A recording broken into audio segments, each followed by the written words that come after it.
এদিন সূৰ্যৰ তপ্ত অংশ।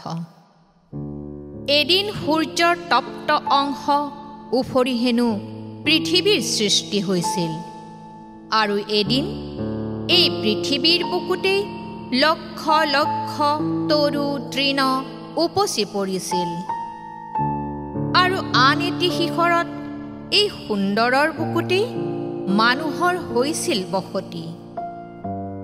এই মানুহেই প্ৰতিজ্ঞাবদ্ধ হৈছিল সমাজ গঢ়িবলৈ।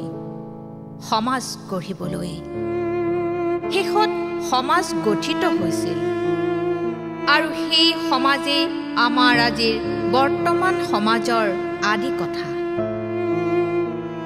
আজিৰ সমাজ মুখা পিন্ধা সমাজ, আজিৰ সমাজ মুখা পিন্ধা সমাজ, আজিৰ সমাজ দুমুখীয়া সমাজ। ইয়াৰ কক্ষৰ পৰিধিত ৰৈ আছে ম্লান হৈ পৰি থকা কিছু নতুনৰ আবাহন। মই কিন্তু বিচলিত হোৱা নাই, মই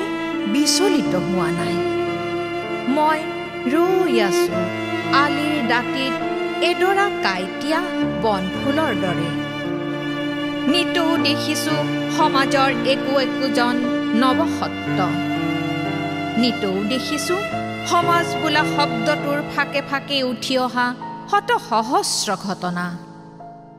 লগতে দেখিছো সমাজৰ মৌলিক প্ৰকাশ, সমাজৰ মৌলিক অপ্ৰকাশ। অত্যাচাৰ যি মানুহক কৰিলে পংগু নিসংগ, সময়ক কৰিছে দুঃসময়। ধৰণীৰ ধূলিতে অৱমাননাৰ কাকতি ফৰিং, অজস্ৰ সহিব নোৱাৰা কলংক।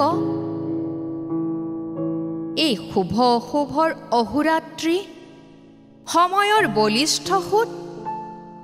সেই সোঁতত সমাজৰ অতীত, বৰ্তমান আৰু অনাগত ভৱিষ্যতৰ খোজে খোজে প্ৰগতিৰ পথত সময় আগুৱাই আছে।